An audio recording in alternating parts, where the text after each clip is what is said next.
Hello friend, good morning. और super science classes में आप सभी का स्वागत है। साथियों, आज आप लोगों को आज से यूट्यूब पर ऑनलाइन क्लासेस चलेगी। जो बच्चे ऑनलाइन चेक करना चाहते हैं ऑनलाइन भी कर सकते हैं। इसके लिए चैनल को सब्सक्राइब करें, शेयर करें, लाइक करें, ताकि जो भी हमारे नोटिफिकेशन है, जो भी वीडियो डाला जाए, ताकि आप लोगों तक पहुँचे। तो आज साथियों, हम लोग आज से स्टार्ट करने जा रहे हैं। कुछ दिन पहले किए थे लेकिन बीच में छोड़ दिए थे, लेकिन आज से पुनः स्टार्ट करने जा रहे हैं। तो साथियों, आज इससे पहले हम लोग ज्यामिति को लेकर के आए थे। ज्यामिति में बताया गया था कि ज्यामिति का उत्पत्ति, ज्यामिति जो है दो खंडों के मिलने से बना है। ज्यामिति को हिंदी भाषा से लिया गया, इसका इंग्लिश ऑफ ज्योमेट्री ये ग्रीक भाषा से लिया गया। ये भी दो खंडों के मिलने से बना है। ज्यामिति जो है ज्यामिति दो खंडों के मिलने से बना है, ज्या और मिति। जहाँ जया का अर्थ होता है पृथ्वी और भूमि, और मिति का अर्थ होता है मापना। हम लोग जो ज्यामिति का अध्ययन करते हैं पृथ्वी को मापने के लिए करते हैं, बड़े बड़े गोदामों को क्षेत्रफल ज्ञात करने के लिए करते हैं। साथियों, ये भी बताए थे कि ज्यामिति का जो उत्पत्ति हुआ था सबसे पहले 3000 ईसा पूर्व पहले मिस्र और बेबीलोन के लोगों के द्वारा अध्ययन किया गया था। और साथ ही साथ आप लोगों को पिछली वीडियो में भी हमने बताया था कि ज्यामिति जो है कि ज्यामिति जो मिस्र और बेबीलोन के लोगों ने जब अध्ययन कर रहा था, तो यूनान के एक व्यापारी जिनका नाम था थेल्स महोदय, उन्होंने यात्रा पर मिस्र गए थे, जहां उनको ज्यामिति का ज्ञान हुआ था। जब उन अपने देश यूनान आए थे तो अपने दोस्तों से ज्यामिति के बारे में काफी चर्चा किए और लोगों को बताए। और इन्होंने ज्यामिति से प्रेरित होकर एक स्कूल खोले। और इतना ही नहीं, इन्होंने सबसे पहला प्रमाण दिया था थेल्स महोदय कि वृत्त का व्यास वृत्त के दो समान भागों में बांटती है। इनका एक शिष्य थे जिनका नाम था पाइथागोरस महोदय। उन्होंने भी एक परिमेय दिया था। बहुत से ऐसे तथ्यों को उन्होंने प्रमाणित किया, लेकिन सबसे चर्चित उनका तथ्य था कर्ण स्क्वायर बराबर लंब स्क्वायर प्लस आधार स्क्वायर। साथियों, जब ज्यामिति का ज्ञान यूनान आया था, फिर यूनान से पुनः मिस्र चला गया, जहां मिस्र के अलेक्जेंड्रिया में एक शिक्षक का उदय हुआ जिसका नाम था यूक्लिड, जिसे आज हम लोग ज्यामिति को पिता भी कहते हैं। मैं बता दूं कि यूक्लिड महोदय को ज्यामिति में अहम भूमिका रहा। और साथ ही साथ मैं बता दूं कि यूक्लिड महोदय द एलिमेंट्स पुस्तक लिखे थे, जिसमें 13 खंड है। याद रखना कि 12 खंड का तो उन्होंने अपने हाथों से नहीं लिखा, लेकिन 13वां खंड को यूक्लिड महोदय अपने हाथों से लिखे। तो साथियों, आप लोगों को पिछली वीडियो में बताया गया था। आज हम लोग जानेंगे कुछ वृत्त के बारे में, और वृत्त के बारे में आज हम लोग सीखेंगे। और जो साथी पूरा वीडियो देख रहे हैं, बढ़िया से देखिए और समझिए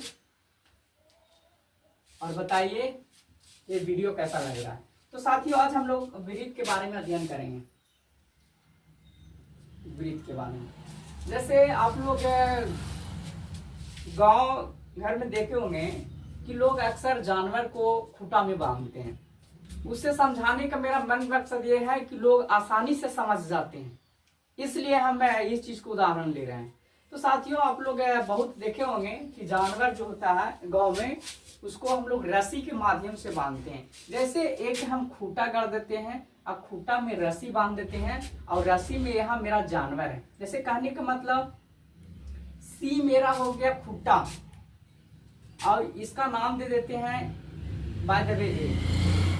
सी मेरा खूंटा हो गया, ए मेरा इसलिए जानवर बना हुआ है। तो ये साथियों मेरा क्या हो गया, ये मेरा रस्सी हो गया। काहे कि ये खूंटा है और ये मेरा जानवर है, तो जानवर अक्सर रस्सी में बांधा रहता है, ये राशि। ध्यान देना साथियों कि ये जो जानवर जो है, ये जानवर जब अगर हम बांध दिए तो इसके एरिया में जितना जहां तक इसका रस्सी पहुंचेगा वहां तक ये घास को आसानी से चर सकता है। तो ध्यान देना कि देखिए यहाँ पर इसे जानवर गोले गोले गोले गोले घूम करके जहां तक इसका रस्सी चुम रहा है, यहाँ तक इन्होंने अपना पूरा घास को चर रहा है। साथियों, मैं बता दूं कि ये हमारा एक सर्कल तैयार हो गया, वृत्त तैयार हो गया, और इसको हम लोग वृत्त कहेंगे। मैं बता दूं कि ये वृत्त का जो जो खुट्टा हम बता रहे थे, ये मेरा वृत्त का केंद्र कहलाता है। जैसे जो हम जिसमें जानवर को बांधे थे ना, वो मेरा जानवर ये वृत्त का केंद्र कहलाता है। और ये रस्सी था, जैसे जानवर जो बांधा हुआ है जिस रस्सी में, ये रस्सी मेरा वृत्त का त्रिज्या कहलाता है। तो ध्यान देना कि जैसे जिस खुट्टा में बांधा हुआ है मेरा वृत्त का केंद्र कहलाता है, और ये जो जानवर बांधा हुआ है रस्सी में, ये त्रिज्या कहलाता है। मैं बता दूं कि जैसे यहाँ पे जैसे बाय द वे जानवर अभी यहाँ है, तो ये मेरा त्रिज्या हो गया। लेकिन कहने का मतलब कि जानवर यहाँ भी तो जा सकता है, तो जानवर अगर आगे बढ़ेगा तो यहाँ पर भी तो राशि बढ़ेगा ना। अगर जानवर यहाँ भी बढ़ेगा तो यहाँ पर भी राशि बढ़ेगा। कहने का मतलब कि जानवर जैसे जैसे बढ़ेगा मेरा राशि वैसे वैसे आगे बढ़ते जाएगा। इससे स्पष्ट होता है साथियों कि वृत्त में जो हमारे त्रिज्याएं जो है, ये जो त्रिज्या है, ये जो राशि है, राशि मेरा त्रिज्या है। क्योंकि राशि का उदाहरण ले रहे हैं आप लोगों को समझने के लिए। बता दो कि ये जो मेरा त्रिज्या है, ये वृत्त में अनगिनत त्रिज्याएं होती है। और एक चीज याद रखिए कि जब दो त्रिज्या आपस में मिल जाती है तो ये वृत्त का व्यास कहलाती है। याद रखिएगा कि वृत्त में जब दो त्रिज्याएं आपस में जब मिलती है तो वृत्त का व्यास कहलाती है। ऐसे वृत्त में कितनी त्रिज्याएं होती है? कितनी त्रिज्या होती है? कसके बोलो, अनगिनत। अनगिनत त्रिज्याएं होती है। अब बताइए वृत्त में, जैसे कहने का मतलब ये दो त्रिज्या आपस में सामने मिल गया, त्रिज्या को हम लोग आर से सूचित करते हैं। किससे? आर से। तो ध्यान देना कि जब त्रिज्या, ये दो त्रिज्या आपस में मेल किया तो क्या कहलाया? वृत्त का व्यास। क्या होता है? वृत्त का व्यास। वृत्त का व्यास। तो ध्यान देना कि वृत्त का व्यास त्रिज्या सामने सामने इस तरह से भी मिल सकता है ना। बोला करो, क्या इस तरह से मिल सकता है कि नहीं? Yes sir. इस तरह से भी मिल सकता है। Yes sir. इस तरह से भी तो मिल सकता है। Yes, कहने का मतलब कि वृत्त में जो है वो अनगिनत व्यास होते हैं। कितने व्यास? अनगिनत। अनगिनत। अब वृत्त में कितने त्रिज्या है? अनगिनत। अनगिनत। अब बताइए जो हमारा यहाँ जानवर जो खूंटा बंधा हुआ था, ये मेरा खूंटा वृत्त का क्या कहलाएगा? केंद्र। वृत्त का केंद्र कहलाएगा। ये जो राशि जो है, राशि मेरा वृत्त का त्रिज्या। त्रिज्या। और जब दोनों त्रिज्या आपस में सामने आ जाएंगे तो मेरा क्या कहलाएगा? वृत्त का व्यास। अब बताइए वृत्त में कितने त्रिज्या है? अनगिनत।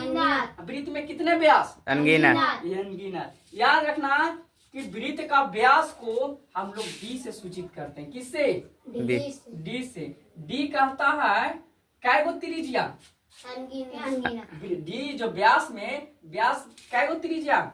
जैसे त्रिज्या दो गो जब आपस में मिलकर तो तभी ना वृत्त का व्यास कहलाता है। Yes. तो दो त्रिज्या कहने का मतलब एक व्यास में कितने त्रिज्या? दो त्रिज्या। आर प्लस आर का कि दो गो त्रिज्या आपस में मिलता है तब वृत्त का व्यास कहलाता है। तो मैं बता दूं वृत्त एक और एक और क्या यार? 2r। यानी वृत्त का व्यास बराबर क्या होता है? 2r। यानी डी को क्या कहेंगे? व्यास। वृत्त का व्यास। आर को क्या कहेंगे? त्रिज्या। तो वृत्त का व्यास बराबर होता है 2 गुने त्रिज्या, मतलब 2 गुने त्रिज्या 2r। कोई दिक्कत नहीं। अब इसी प्रकार से याद रखना साथियों कि वृत्त में जो है, चलिए हम बताते हैं, इसी को समझते हैं एक और नेक्स्ट बताते हैं। इसी में देखना कि जैसे वृत्त का, जैसे अगर बाय द वे वृत्त के केंद्र पर अगर पूछा जाएगा, ये वृत्त का वृत्त में पूछा जाएगा कि कितने डिग्री का कोण बनेगा, तो वृत्त में 360 डिग्री का कोण बनता है। और ये जो 360 डिग्री का जो कोण बनता है, ये 360 डिग्री का जहां कोण बनेगा उसको कहेंगे पूर्ण कोण। कौन कोण कहेंगे? पूर्ण कोण। याद रखना पूछा जाएगा। जैसे अगर ये चीज छोड़ दो, हम लोग घड़ी को लेते हैं। जैसे घड़ी का सुई एक बड़ा रहता है, एक छोटा रहता है कि नहीं? Yes. अगर बाय देवे घड़ी का छोटा वाला, जैसे ये सुई, ये वाली सुई अगर बाय देवे यहाँ से आया, ठीक है, यहाँ से आ करके फिर इसी स्थान पर आ गया, घड़ी होता है ना? Yes. तो घड़ी में अगर सुई अगर गोले अगर घूम जाता है तो कितना डिग्री का कोण बनाएगा? 360 डिग्री। अगर कोई वृत्ताकार पथ पर अगर कोई व्यक्ति अगर घूम रहा है तो वहां पर भी कितना डिग्री बनेगा?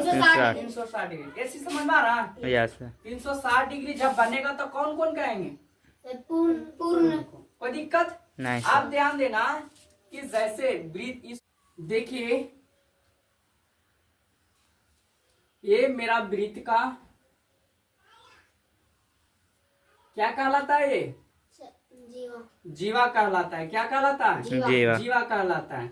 याद रखिए, पूछा जाएगा कि वृत्त में कितने जीवाएं होती हैं? अनगिनत। कितने जीवाएं? अनगिनत। लेकिन याद रखना कि ये जो देख रहा है लाइनिंग, ये मेरा क्या है? वृत्त का व्यास है। व्यास है ना? तो ये जीवा जो है इस तरह से तो भी हो सकता है कि नहीं? होगा नहीं? तो याद रखना कि वृत्त में अनगिनत जीवाएं होती है। कितने जीवा? अनगिनत जीवाएं होती है। लेकिन सबसे बड़ा जो जीवा होगा वो वृत्त का क्या कहलाएगा? ये व्यास कहलाएगा। सबसे बड़ा जीवा व्यास कहलाएगा। लेकिन वृत्त में कितने जीवाएं होती है? अनगिनत। अनगिनत जीवाएं होती है। लेकिन एक चीज याद रखना, इसी तरह से एक पॉइंट याद रखना कि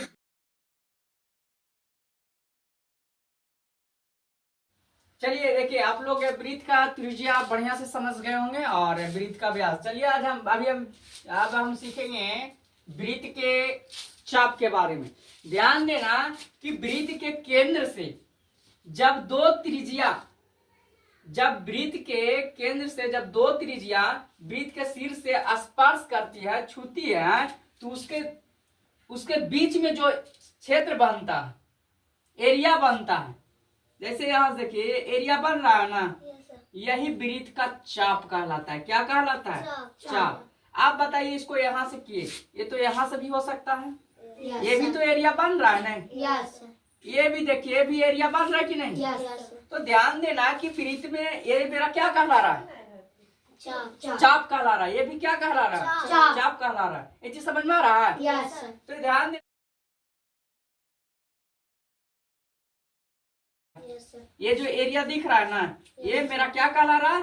चाप कहला रहा है। तो याद रखना कि वृत्त में अनगिनत चाप कहलाते हैं। क्या?